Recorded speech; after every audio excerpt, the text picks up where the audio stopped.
Well, in our Lent learning this week, we're thinking about the Eucharistic prayer.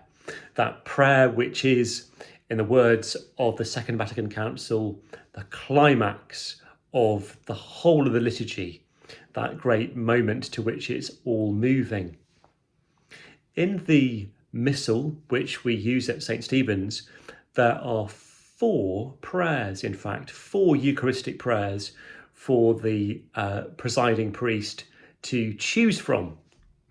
They're not entirely chosen by whim. I don't entirely think to myself, well, which one shall I do today? Because some of the prayers are more appropriate for Sundays and some more appropriate for weekdays. But there are four main prayers in the Roman Missal.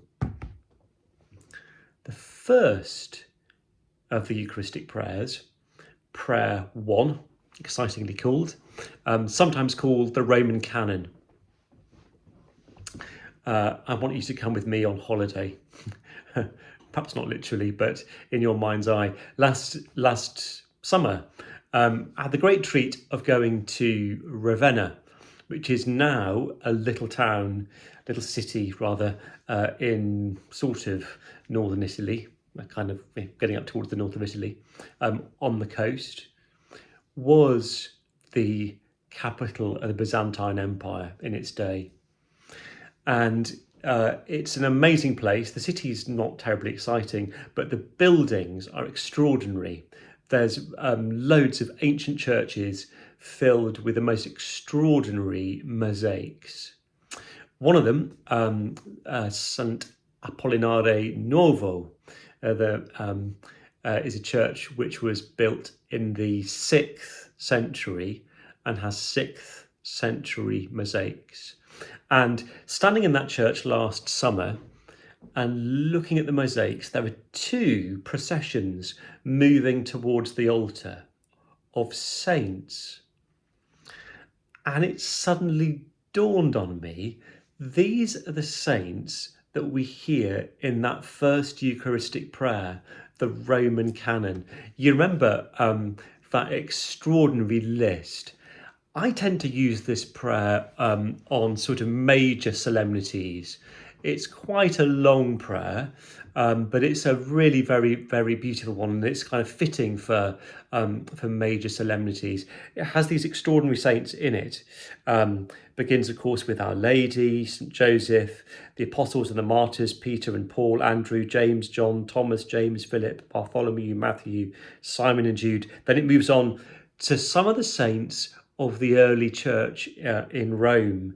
So we get Linus, Cletus, Clement, Sixtus, Cornelius, Cyprian, Lawrence, Chrysogonus, John and Paul, Cosmas and Damian. And there in that church, in Sant Apollinare Nuovo in Ravenna, there on one side were all those saints moving towards the altar. And then you perhaps remember that later in that prayer, we get another list of saints, this time female ones. We get Felicity, Perpetua, Agatha, Lucy, Agnes, Cecilia, Anastasia, and there they are on the other side in that 6th century church. Why? Because this first Eucharistic prayer, the Roman Canon, it was written in the 4th century. So when that church was being built, that prayer was still very new, and there were those saints moving towards the altar, reminding us of the whole company of heaven worshipping with us. The second Eucharistic prayer is much shorter, much more direct, and so that's a prayer which it's suggested that we use that on weekday masses. So if you come to Mass in the week, the second Eucharistic prayer is usually the one that you will hear. That's based on a prayer by St. Hippolytus, and that comes from the 3rd century. So even earlier, in fact, than the Roman Canon, which is 4th century. So that prayer too has some very beautiful turns of phrase in it. In the latest translation of the prayer, perhaps I'll come on to translation in a minute, we get this lovely phrase about sending down your spirit like the dew fall.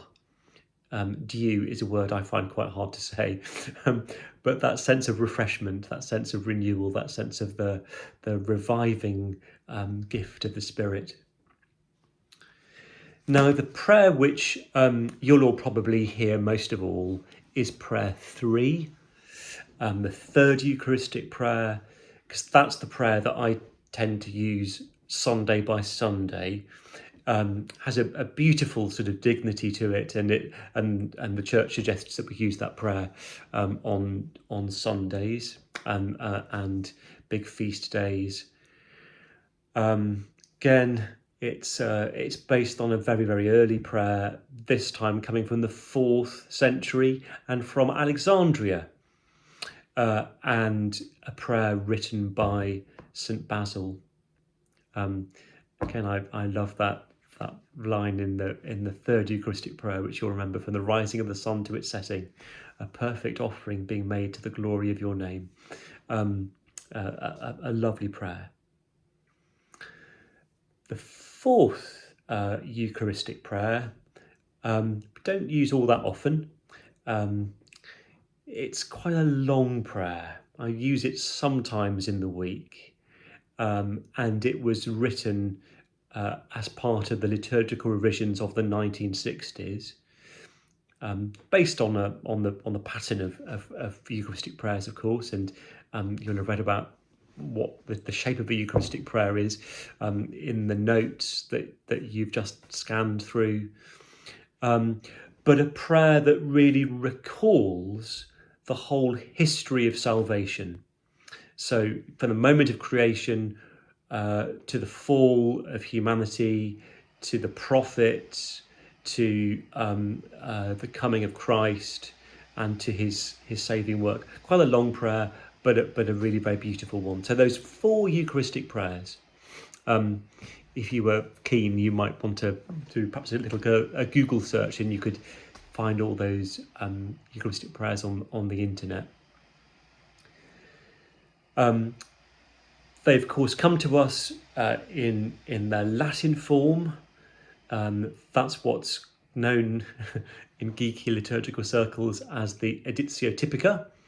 And then from that comes an English translation. We've just had a new one, haven't we? And I explained the way in which that's a more direct translation of the Latin rather than a more